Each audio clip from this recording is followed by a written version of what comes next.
ಮಲಗಿದಂಥ ದೇವರ ಅವ್ರ ಮೇಲೆ ತುಂಬಾ ಜನ ದಾಳಿ ಮಾಡ್ತಾರೆ. ಆಗ ದೇವರ ಆ ಜನಗಳಿಗೆ ತನ್ನ ಆಯುಧ ಉಪಯೋಗಿಸಿ ಹೊಡೆಯೋಕೆ ಶುರು ಮಾಡ್ತಾರೆ. ತುಂಬಾ ಸಮಯದವರೆಗೂ ಈ ಜಗಳ ನಡೆಯುತ್ತೆ. ಆ ಜಗಳದಲ್ಲಿ ಕುಂಜರನು ಸತ್ತೋಗ್ತಾನೆ. ಅಲ್ಲಿ ಸತ್ತಂತ ಜನಗಳ ರಕ್ತದಿಂದ ಸಮುದ್ರದ ನೀರು ಕೆಂಪಾಗಿರುತ್ತೆ. ಅದನ್ನು ನೋಡಿದ ದೇವರ ನನ್ನ ಕೈಯಿಂದನೇ ಹಿಂಗ ಆಯ್ತಲ್ಲ ಅಂತ ತುಂಬಾ ನೊಂದ್ಕೊಳ್ತಾರೆ. ಈ ಕಥೆನ ಹೇಳ್ತಿದ್ದಂತ ಸಿಂಗಪ್ಪ ಧೈರ್ಯ ಬಿಟ್ಟು ಬೇರೇನು ಕಾರಣದ ಕಣ್ಣುಗಳಲ್ಲಿ ಮೊದಲನೇ ಸಲ ಭಯ ನೋಡ್ದೆ ಅಂತಾರೆ. ಆಗ ಸ್ಮಗ್ಲರ್ ವೇಷದಲ್ಲಿ ಇದ್ದಂತ ಪೊಲೀಸ್ ಆಫೀಸರ್ ಶಿವಮ್ ಅವರು ಸಮುದ್ರದಲ್ಲಿ ನಾನು ನೋಡಿದಂತ ಮನುಷ್ಯನ ಅಸ್ಥಿಪಂಜರ ಇವ್ರದೇನಾ ಅಂತಾರೆ. ಆಗ ಸಿಂಗಪ್ಪ ಇಲ್ಲ ಅಂತಾರೆ. ಮಾರನೇ ದಿನ ಬೆಳಿಗ್ಗೆ ಜನಗಳೆಲ್ಲ ಸಮುದ್ರ ತೀರಕ್ಕೆ ಬಂದು ಅಲ್ಲಿದ್ದಂತ ಶವಗಳನ್ನ ನೋಡಿ ದೇವರನ್ನ ಇವ್ರನ್ನೆಲ್ಲ ಸಾಯಿಸಿರೋದು ಅಂತ ಆ ಜನಗಳು ಗೊತ್ತಾಗುತ್ತೆ. ಅಲ್ಲಿದ್ದಂತ ಬಂಡೆ ಮೇಲೆ ನಮ್ ಜನ ಅಂತ ಮಾತಲ್ಲಿ ಹೇಳಿದ್ರೆ ಕೇಳ್ತೀರಾ ಅನ್ಕೊಂಡೆ, ಆದ್ರೆ ನೀವ್ಯಾರು ನನ್ನ ಮಾತು ಕೇಳಲಿಲ್ಲ. ಅದಕ್ಕೆ ನಾನು ನಿಮ್ಗೆ ಕಾಣಿಸ್ತಾ ಇರೋ ಭಯ ಆಗ್ತೀನಿ. ಇನ್ ಮುಂದೆ ಯಾರಾದ್ರೂ ತಪ್ಪು ಕೆಲಸ ಮಾಡ್ಬೇಕು ಅಂತ ಸಮುದ್ರಕ್ಕೆ ಇಳಿದ್ರೆ ಈ ಸಮುದ್ರದ ದಡದಲ್ಲೇ ನೇತಾಕ್ತೀನಿ ಅಂತ ಬರ್ದಿರುತ್ತೆ. ಸಿಂಗಪ್ಪ ಶಿವಮ್ ಹತ್ರ ದೇವರ ಸಮುದ್ರಕ್ಕೆ ಹೋಗಿ 2 ವರ್ಷ ಆಯ್ತು. ಬೈರಾ ಕಡೆಯವ್ರಿಗೆ ಭಯ ಕಮ್ಮಿ ಆಗಿ ಬೈರಾ ಕೊಟ್ಟ ಧೈರ್ಯದಿಂದ ಇಲ್ಲಿಗಲ್ ಸರಕ್ ತರಕ್ಕೆ ಮತ್ತೆ ಸಮುದ್ರಕ್ಕೆ ಹೋಗ್ತಾರೆ. ಆದ್ರೆ ಸಮುದ್ರದ ಮಧ್ಯೆನೆ ಹುಟ್ಟಿ ಬರೋ ಅಲೆ ತರ ದೇವರ ಬಂದು ಅವ್ರಿಗೆಲ್ಲ ಬೆನ್ ಮೇಲೆ ಇಂಟು ಮಾರ್ಕ್ ಹಾಕಿ ಹರೆ ಬರೆ ಜೀವ ಮಾಡಿ ದರಕ್ ಬರೋ ತರ ಮಾಡಿರ್ತಾರೆ. ಆ ದಡದಲ್ಲಿದ್ದಂತ ಹರೆ ಬರೆ ಜೀವ ಆದ ಜನಗಳನ್ನ ನೋಡಿ ಆ ಹಳ್ಳಿ ಜನಕ್ಕೆ ಭಯ ಉಟ್ಕೊಳ್ಳುತ್ತೆ. ಅವರೆಲ್ಲ ಮತ್ತೆ ಸಮುದ್ರಕ್ಕೆ ಇಳಿತಾರೆ. ಆದ್ರೆ ಸರಕ್ಕೋಸ್ಕರ ಅಲ್ಲ, ಮೀನ್ ಹಿಡಿದು ಬದುಕೋಕ್ಕೋಸ್ಕರ. ಆದ್ರೆ ದೇವರ ಅವ್ರ ಮನೆಯಲ್ಲಿ ಅಲ್ಲಿನ ಹೆಣ್ಮಕ್ಳು ದೇವರಗೋಸ್ಕರ ಕಾಯ್ತಿರ್ತಾರೆ. ಈ ಕಡೆ ಬೈರ ಹೊಸ ಸೈನ್ಯನ ಹುಟ್ಟಾಕ್ತಾನೆ. ಅವ್ರಿಗೆಲ್ಲ ದೇವರಾನೇ ವೈರಿ ಅಂತ ತಲೆಗೆ ತುಂಬ್ತಾ 12 ವರ್ಷದಿಂದ ಅವ್ರನ್ನೆಲ್ಲ ಸಾಕ್ತಿರ್ತಾನೆ. ದೇವರ ಕೈಲಿ ಸತ್ತಂತ ಕುಂಜರನ ಮಗ ಸಮರ ನಮ್ಮ ಅಪ್ಪನ್ ಸಾಯಿಸಿದ ದೇವರನ್ನ ಸಾಯಿಸ್ಬೇಕು ಅಂತ ಬೆಳೆದು ದೊಡ್ಡವನಾಗಿ ಕಾಯ್ತಾ ದಿನ ದೇವರ ಮನೆಗೆ ಹೋಗಿ ದೇವರ ತಾಯಿನ ನೋಡ್ತಾ ಬರ್ತಿರ್ತಾನೆ. ಯಾಕಂದ್ರೆ ಅವ್ರಿಗೆ ವಯಸ್ಸಾಗಿ ಸತ್ರೆ ದೇವರ ಬರ್ತಾನೇನೋ, ಆಗ ನಾನು ದೇವರನ್ನ ಸಾಯಿಸ್ಬೋದು ಅಂತ ಅನ್ಕೊಂಡಿರ್ತಾನೆ. ಈ ಕಡೆ ದೇವರ ಮಗ ವರಾನು ಬೆಳೆದು ದೊಡ್ಡವನಾಗಿದ್ದಾನೆ. ನೋಡಕ್ ಅಪ್ಪನ್ ತರ ಇದ್ರೂ ಧೈರ್ಯ ಇಲ್ಲ. ವರಾಗೆ ಅಪ್ಪನ ಮೇಲೆ ಕೋಪ ಇದೆ. ಯಾಕಂದ್ರೆ ನಾನು ಚಿಕ್ಕವನಿರುವಾಗ್ಲೇ ನಮ್ಮ ಕುಟುಂಬನ ಬಿಟ್ಟು ಹೋದ್ರು, ಅವ್ರನ್ನ ಹುಡ್ಕೋದು ಬೇಡ, ಅವ್ರು ವಾಪಸ್ ಬರೋದು ಬೇಡ ಅಂತ ಅನ್ಕೊಂಡಿರ್ತಾನೆ. ಇನ್ನೊಂದ್ ಕಡೆ ಬೈರನ ಮಗ ಬಸುರ, ಅವನು ಕೂಡ ಬೆಳೆದು ದೊಡ್ಡವನಾಗಿದ್ದಾನೆ. ಅವನ್ ಕಣ್ಣು ಯಾವಾಗ್ಲೂ ರಾಯಪ್ಪನ ಮಗಳು ತಂಗಾ ಮೇಲಿರುತ್ತೆ. ಆದ್ರೆ ತಂಗಾಗೆ ದೇವರ ತರ ಧೈರ್ಯವಾಗಿರೋವನ್ನ ಮದುವೆ ಮಾಡ್ಕೋಬೇಕು ಅನ್ನೋ ಆಸೆ. ವರಾಗೆ ತಂಗಾ ಅಂದ್ರೆ ಇಷ್ಟ. ಆದ್ರೆ ವರ ಎದ್ರು ಪುಕ್ಲ ಅಂತ ತಂಗಾಗೆ ವರುಣ್ ಮದುವೆ ಮಾಡ್ಕೊಳಕ್ ಇಷ್ಟ ಇಲ್ಲ. ಈ ಕಡೆ ದೇವರನ ಹಳ್ಳಿ ಜನರಿಗೆ ಬರೋ ಕಾಯಿಲೆ ವಾಸಿ ಆಗ್ತಿಲ್ಲ. ಯಾಕೆಂದ್ರೆ ದೇವರ ಹೋದ್ಮೇಲೆ ಬೈರಾನ ಸೋಲ್ಸಿ ಆಯುಧನ ಯಾರು ತರಕ್ಕಾಗ್ತಿಲ್ಲ. ಹಾಗಾಗಿ ಆಯುಧ ಪೂಜೆ ನಡೆದಿಲ್ಲ.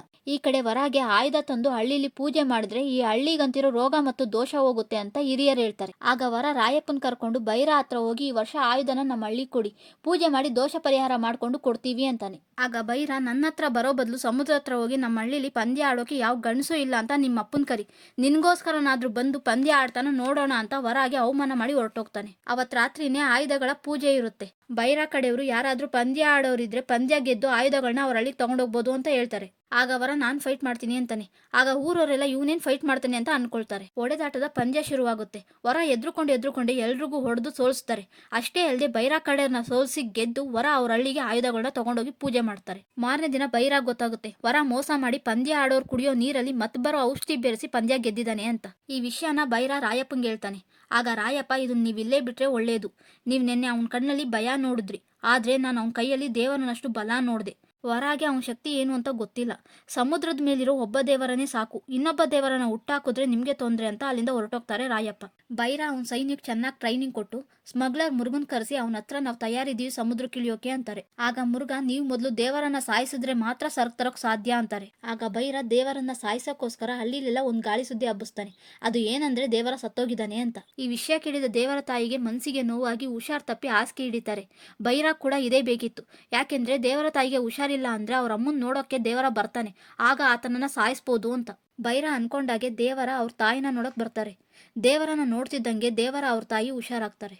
ಈ ವಿಷಯ ಬೈರ ಗೊತ್ತಾಗಿ ಅವ್ರ ಕಡೆಯವ್ರ ಜೊತೆಗೆ ದೇವರನ್ನ ಹುಡ್ಕೋಕ್ ಶುರು ಮಾಡ್ತಾರೆ. ಆದ್ರೆ ದೇವರ ಬೈರ ಆಗೋ ಅವ್ರ ಕಡೆಯವ್ರ ಕೈ ಸಿಗದೆ ತಪ್ಪಿಸ್ಕೊಂಡ್ಬಿಡ್ತಾರೆ. ಇದರಿಂದ ಬೈರಾಗೆ ತುಂಬಾ ಸಿಟ್ಟು ಬರುತ್ತೆ. ಅಷ್ಟೇ ಹೇಳ್ದೆ ದೇವರ ಬದುಕಿದಾನೆ ಅಂತ 4 ಹಳ್ಳಿ ಜನಗಳಿಗೂ ಗೊತ್ತಾಗುತ್ತೆ. ಒಂದಿನ ಸ್ಮಗ್ಲರ್ ಮುರುಗ ಬೈರ ಹತ್ರ ಬಂದು, ಬರೋ ವಾರ ಸರ್ಕ್ ಬರ್ತಿದೆ, ನೀನು ನಿನ್ ಸೈನ್ಯ ಸಿದ್ಧವಾಗಿ ಆ ಸರ್ಕ್ ತಗೊಂಡು ಅದ್ರ ಜೊತೆಗೆ ಆ ದೇವರ ತಲೆ ತಗೊಂಡು ಬರ್ಬೇಕು ಅಂತ ಹೇಳ್ಬಿಟ್ಟು ಹೋಗ್ತಾನೆ. ಬೈರ ಸರ್ಕ್ ತಗೊಂಡ್ಬರಕ್ಕೆ ರೆಡಿ ಆಗಿರ್ತಾರೆ. ಆದ್ರೆ ಕುಂಜರನ ಮಗ ಸಮರ ಬೈರ ಹೋದ್ರೆ ದೇವರನ್ನ ಅವನೇ ಸಾಯಿಸ್ಬಿಡ್ತಾನೆ ಅಂತ ಬೈರ ಹೋಗ್ಬಾರ್ದು ಅಂತ ರಾತ್ರಿ ಟೈಮ್ನಲ್ಲಿ ಬಂದು ಬೈರನ ಕೈಗೆ ಏಟ್ ಮಾಡ್ಬಿಡ್ತಾನೆ. ಈ ವಿಷಯ ಬೈರಂಗ್ ಗೊತ್ತಾಗಿ ಸಮರನ ಯಾಕೆ ಹಿಂಗ್ ಮಾಡ್ದೆ ಅಂತಾನೆ. ಆಗ ಸಮರ ಯಾಕೆ ಮಾಡ್ದೆ ಅಂತ ವಿಷಯನ ಬಿಡಿಸಿ ಹೇಳಿದಾಗ ಬೈರ ಅರ್ಥ ಮಾಡ್ಕೊಳ್ತಾನೆ. ಅಷ್ಟೇ ಹೇಳ್ದೆ ಸಮರ ದೇವರನ್ನ ಸಾಯಿಸೋಕೋಸ್ಕರ ಗನ್ಗಳನ್ನ ತಂದಿರ್ತಾನೆ. ಮಾರನೇ ದಿನ ಬೈರನ್ ಕಡೆ ಹುಡುಗರು ವರುಣ್ ತಂಗಿನ ಚುಡಾಯಿಸ್ತಿರ್ತಾರೆ. ನಿಮ್ಮಪ್ಪ ಸತ್ ಮೇಲೆ ಪ್ರತಿ ರಾತ್ರಿ ನಿನ್ನ ಎತ್ತಾಕೊಂಡು ಒಬ್ಬೊಬ್ಬರ ಮನೆ ಕರ್ಕೊಂಡು ಹೋಗ್ತೀವಿ ಅಂತಾರೆ. ಆಗ ವರನ್ ತಂಗಿ ಬೇಜಾರಾಗಿ ಹತ್ಕೊಂಡು ಅವಳ ಅಮ್ಮನ ಹತ್ರ ಬಂದು ಎಲ್ಲ ವಿಷಯನೂ ಹೇಳ್ತಾ, ನಿಮ್ಮಣ್ಣ ವರ ಕೈಲೂ ಏನು ಮಾಡೋಕ್ಕಾಗಲ್ಲ ಅಂತ ಹೇಳ್ತಿದ್ರು ಅಂತಾಳೆ. ಇದನ್ನ ಕೇಳಿಸ್ಕೊಂಡ ವರಾಗೆ ಕೋಪ ಬಂದು ಅವ್ರ ತಂಗಿನ ಚುಡಾಯಿಸಿದಂಥ ಹುಡುಗರ ಹತ್ರ ಹೋಗಿ ಅವ್ರು ಕುಡಿತಿರೋ ಬಾಟಲ್ ತಗೊಂಡು ವರಾನು ಕುಡಿದು ಅವ್ರನ್ನೆಲ್ಲ ನನ್ನ ತಂಗಿನ ಚುಡಾಯಿಸ್ತೀರಾ ಅಂತ ಹೊಡೆಯೋಕೆ ಶುರು ಮಾಡ್ತಾರೆ. ವರ ಕುಡಿದ ಮತ್ತಿನಲ್ಲಿ ಹೊಡೆದ ಏಟಿಗೆ ಒಬ್ಬ ಸತ್ತೇ ಹೋಗಿರ್ತಾನೆ. ಈ ವಿಷಯ ಗೊತ್ತಾಗಿ ವರಾಗೆ ತುಂಬ ಭಯ ಆಗುತ್ತೆ. ಬೈರ ನನ್ನ ಸುಮ್ಮನೆ ಬಿಡ್ತಾನ ಅಂತ ಕ್ಷಮೆ ಕೇಳಕ್ಕೆ ಬೈರನ ಹತ್ರ ಹೋಗ್ತಾನೆ. ಹೋಗಿ ಅವ್ನು ಹೆಂಗ್ ಸತ್ತ ಅಂತ ನಂಗೆ ಗೊತ್ತಿಲ್ಲ, ನನ್ನ ತಂಗಿ ಬಗ್ಗೆ ಕೆಟ್ಟದಾಗ ಮಾತಾಡಿದ್ರು ಅಂತ ಕುಡಿದ ಮತ್ತಿನಲ್ಲಿ 2 ಏಟು ಹೊಡೆದೆ, ಅದಕ್ಕೆ ಅವ್ನು ಸತ್ತೋದ್ರೆ ನಾನು ಸಾಯಿಸ್ತೆ ಅಂತಾನ, ನಾನು ನಿಮ್ಮವನೇ ಅಂತ ಎಲ್ರಿಗೂ ನೀನೇ ಹೇಳು ಬೈರ ಅಂತಾನೆ. ಆಗ ಬೈರ, ದೇವರನ ಮಗನಾದ್ರೂ ನಮ್ಮವನೇ ಅಂತ ಹೇಳ್ಬೇಕು ಅಂದ್ರೆ ನಮ್ಮವ್ರು ಮಾಡೋ ಕೆಲಸನೇ ನೀನು ಮಾಡಬೇಕು. ಇವತ್ತು ರಾತ್ರಿ ನಿನ್ನ ವಯಸ್ಸಿನವರೆಲ್ಲ ಸರಕು ತರೋಕ್ಕೆ ಸಮುದ್ರಕ್ಕೆ ಹೋಗ್ತಿದ್ದಾರೆ, ಅವ್ರ ಜೊತೆಗೆ ನೀನು ಹೋದ್ರೆ ನಾಳೆಯಿಂದ ನೀನು ನಮ್ಮವನಾಗಿ ಕ್ಷೇಮವಾಗಿರ್ತೀಯಾ ಅಂತಾನೆ. ಆಗ ವಿಧಿ ಇಲ್ಲದೆ ವರ ಅವ್ರ ಅಪ್ಪನ ವಿರುದ್ಧ ಬೈರ ಹುಡುಗರ ಜೊತೆ ಸರಕು ತರಕ್ಕೆ ಹೋಗ್ತಾರೆ. ಆದರೆ ಬೈರ ಕಡೆ ಹುಡುಗರಿಗೆ ಇದು ಇಷ್ಟನೇ ಆಗಲ್ಲ. ಆಗ ಬೈರ, ನಮ್ಮ ಕಡೆ ಹುಡುಗನ್ನ ನಾನೇ ಸಾಯಿಸಿದ್ದು, ವರ ಅಲ್ಲ. ಯಾಕಂದ್ರೆ ವರ ನಮ್ಮ ಜೊತೆಗಿದ್ರೆ ದೇವರ ವಂಶನಾದ್ರೂ ಮೈ ಮರೆತು ನಮ್ಮ ಕೈಲಿ ಸಿಗ್ತಾನೆ. ಆಗ ನಾವು ದೇವರನ್ನ ಸಾಯಿಸ್ಬೋದು ಅಂದ್ಕೊಂಡು ವರಾನೇ ಭಯದಿಂದ ನಮ್ಮ ಹತ್ರ ಬರೋ ಹಾಗೆ ಮಾಡಿದೆ ಅಂತಾರೆ ಬೈರ. ಅವತ್ತು ರಾತ್ರಿನೇ ಎಲ್ಲರೂ ಸರಕು ತರಕ್ಕೆ ಸಮುದ್ರಕ್ಕೆ ಹೋಗಿರ್ತಾರೆ. ವರ ಕೂಡ ಭಯದಿಂದನೇ ಅವ್ರ ಜೊತೆ ಹೋಗಿರ್ತಾರೆ. ಹೋಗಿ ಸರಕಿರೋ ಕಂಟೈನರ್ನ ಸಮುದ್ರಕ್ಕೆ ಇಳಿಸ್ಕೊಂಡು ದಡಕ್ಕೆ ಹೋಗ್ತಿರ್ತಾರೆ. ಆಗ ಸಮುದ್ರದಲ್ಲಿ ಯಾರೋ ಇರೋ ಅನುಭವವಾಗಿ ದೇವರನ್ನೇ ಬಂದಿರಬೇಕು ಅಂದ್ಕೊಂಡು ಎಲ್ಲರೂ ಸಮುದ್ರಕ್ಕೆ ಶೂಟ್ ಮಾಡ್ತಿರ್ತಾರೆ. ಆಗ ತಿಳಿಯುತ್ತೆ ಅವ್ರಿಗೆ ಇದು ದೇವರ ಅಲ್ಲ, ದೊಡ್ಡ ಶಾರ್ಕ್ ಮೀನ್ ಅಂತ. ಅಷ್ಟರಲ್ಲೇ ವರ ಇದ್ದಂಥ ದೋಣಿಗೆ ಬೆಂಕಿ ಬೀಳುತ್ತೆ. ಆ ದೋಣಿಲಿದ್ದಂಥವರೆಲ್ಲ ಸಮುದ್ರಕ್ಕೆ ಹಾರ್ತಾರೆ. ಆಗ ದೇವರ ಬಂದು ಅವ್ರ ಆಯುಧದಿಂದ ಎಲ್ಲರೂ ಬೆನ್ಮೇಲೂ ಇಂಟು ಮಾರ್ಕ್ ಹಾಕೋದಕ್ಕೆ ಶುರು ಮಾಡ್ತಾರೆ. ವರ ಅವ್ರನ್ನೆಲ್ಲ ಸುರಕ್ಷಿತವಾಗಿ ತಂದು ಬೋಟ್ಗೆ ಹಾಕ್ತಾ ದೇವರ ಬಂದಿದ್ದಾನೆ ಅಂತ ಮಿಕ್ಕ ಜನಗಳಿಗೆ ಹೇಳ್ತಾರೆ. ಆಗ ಸಮರ ಈ ಸರಿ ದೇವರನ್ನ ತಲೆ ತಗೊಂಡು ಹೋಗ್ಬೇಕು ಅಂತ ಎಲ್ಲರೂ ಜೊತೆಗೂ ಸಮುದ್ರಕ್ಕೆ ಹಾರ್ತಾನೆ. ದೇವರ ಅವ್ರಗಳ ಬೆನ್ಮೇಲೂ ಇಂಟು ಮಾರ್ಕ್ ಹಾಕ್ತಿರ್ತಾರೆ. ಈ ಕಡೆ ವರ ಅವ್ರ ಅಮ್ಮ ಸಿಂಗಪ್ಪನ ಹತ್ರ ಬಂದು ವರ ಆ ಮೃಗಗಳು ಹೇಳಿದ ಮಾತು ಕೇಳ್ಕೊಂಡು ಅವರಪ್ಪ ದೇವರ ವಿರುದ್ಧನೇ ಹೋಗ್ತಿದ್ದಾನೆ.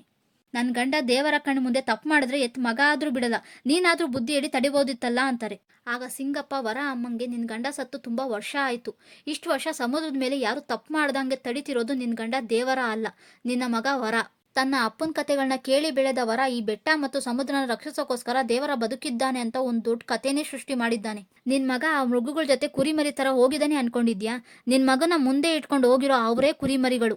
ಸಮುದ್ರದಲ್ಲಿ ಇಷ್ಟೊತ್ತಾಗ್ಲೇ ನಿನ್ ಮಗ ವರ ಅವ್ರನ್ನ ಪ್ರಾಣಿಗಳು ಬೇಟೆ ಆಡೋ ಹಾಗೆ ಆ ಮೃಗಗಳನ್ನ ಬೇಟೆ ಆಡ್ತಿರ್ತಾನೆ ಅಂತಾರೆ ಸಿಂಗಪ್ಪ. ಆಗ ನಮ್ಗೆ ಗೊತ್ತಾಗುತ್ತೆ ಇಷ್ಟ ದಿನ ಸಮುದ್ರನ ಕಾಯ್ತಿದ್ದು ದೇವರ ಅಲ್ಲ ವರ ಅಂತ. ಸಿಂಗಪ್ಪ ಅನ್ಕೊಂಡಾಗೆ ವರ ಎಲ್ರೂ ಬೆನ್ಮೇಲೂ ಇಂಟು ಮಾರ್ಕ್ ಹಾಕಿ ದೋಣಿಲ್ ತುಂಬಿಕೊಂಡು ದಡಕ್ಕೆ ಕರ್ಕೊಂಡ್ಬರ್ತಾರೆ. ಆಗ ಅಲ್ಲಿಗೆ ಬಂದ ಸಿಂಗಪ್ಪನ ಹತ್ರ ವರ 12 ವರ್ಷದಿಂದ ಇದೇ ದಡದ ಮೇಲೆ ಹಡಗಿಗೆ ನೇತಾಡೋ ಮನುಷ್ಯರ ನೋಡಿ ಒಂದು ತಲೆಮಾರು ಭಯಪಟ್ಟು ನಿಂತೋಯ್ತು. ಇವಾಗ ಈ ದೋಣಿ ಮೇಲಿರೋ ಮನುಷ್ಯರ ನೋಡಿ ಈ ತಲೆಮಾರು ನಿಂತೋಗುತ್ತೆ. ಮತ್ತೊಂದು ತಲೆಮಾರು ಭಯ ಇಲ್ಲದೆ ಸಮುದ್ರಕ್ಕೆ ಇಳಿತಾರ ಅಂತ ಸಿಂಗಪ್ಪನ ಕೇಳ್ತಾರೆ. ಆಗ ಸಿಂಗಪ್ಪ, ಮತ್ತೆ ಯಾರಾದ್ರೂ ಈ ಸಮುದ್ರಕ್ಕೆ ತರ್ತೀನಿ ಅಂತ ಹೋಗೋದು ಕನ್ಸಿನ ಮಾತೆ ಅಂತಾರೆ. ಆಗ ವರ ಯಾರಿಗೂ ಅನುಮಾನ ಬರಬಾರ್ದು ಅಂತ ದೇವರ ಬದುಕಿದ್ದಾರೆ ಅನ್ನೋ ಭಯ ಹಾಗೆ ಇರ್ಲಿ ಅಂತ ತನ್ನ ಬೆನ್ನ ಮೇಲೆ ತಾನೇ ಆಯುಧದಿಂದ ಇಂಟು ಮಾರ್ಕ್ ಹಾಕೊಳ್ತಾರೆ ವರ. ಆಗ ಸಿಂಗಪ್ಪ ವರ ಹತ್ರ ಓಡ್ ಬರ್ತಾರೆ.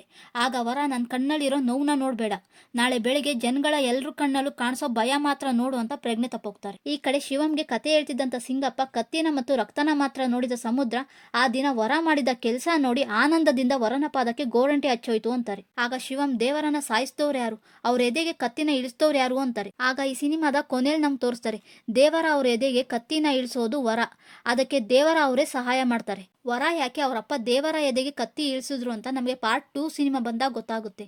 ಇಲ್ಲಿಗೆ ದೇವರ ಪಾರ್ಟ್ 1 ಸಿನಿಮಾದ ಕತೆ ಮುಗಿಯುತ್ತೆ. ನಮಸ್ಕಾರ.